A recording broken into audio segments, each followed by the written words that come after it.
రాయన్ ధనుష్ గారి 50వ సినిమా అతనే డైరెక్ట్ చేస్తూ అతనే లీడ్ రోల్ చేసిన సినిమా రాయన్. సినిమా చూడగానే ఒకటే అనిపిస్తుందండి, పాత చింతకాయ పచ్చడి. డైరెక్టర్ మాత్రం కొత్తోడు. ఎక్స్పెక్టేషన్స్ భారీగా పెట్టుకోవద్దు, జస్ట్ వెళ్ళండి, చూడండి చాలు.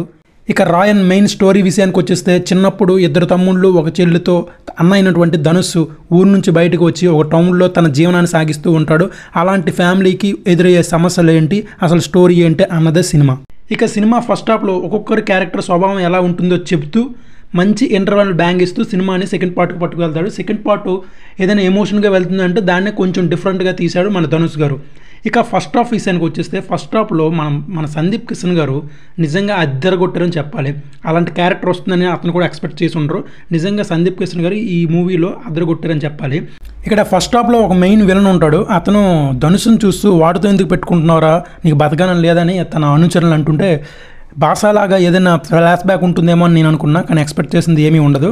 ఇక సెకండ్ హాఫ్ విషయానికి వస్తే మాత్రం అదిరిపోయిందని చెప్పాలి.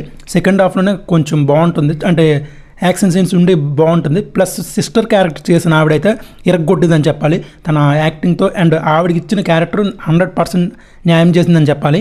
ఇంకా మన ప్రకాష్ రాజ్ గారు ఉంటారు, అతని క్యారెక్టర్ ఏదో ఉంటుందని మనం ఎక్స్పెక్ట్ చేసినా కూడా ఏమీ ఉండదు, చాలా చిన్న రోలే. ఇక ఎస్జే సూర్య గారు నిజంగా అతను కూడా ఎక్సలెంట్గా చేశారని చెప్పాలి. అతను ఉన్నంతసేపు చాలా బాగుంటుంది.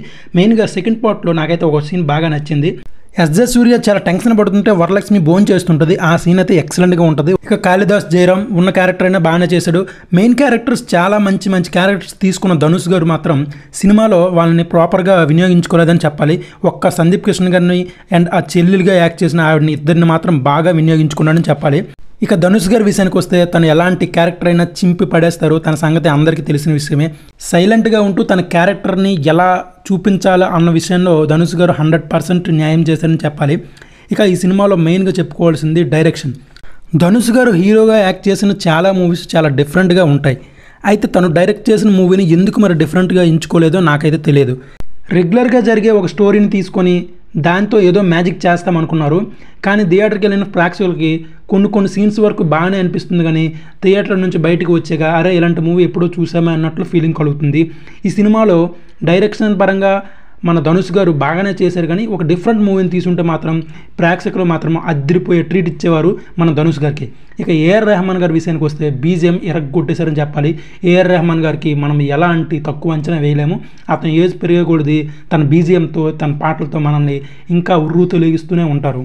ఇక ఈ సినిమాని చూడొచ్చా అంటే థియేటర్కి వెళ్ళి ఒకసారి చూడొచ్చు ఈ మూవీని, అంతే.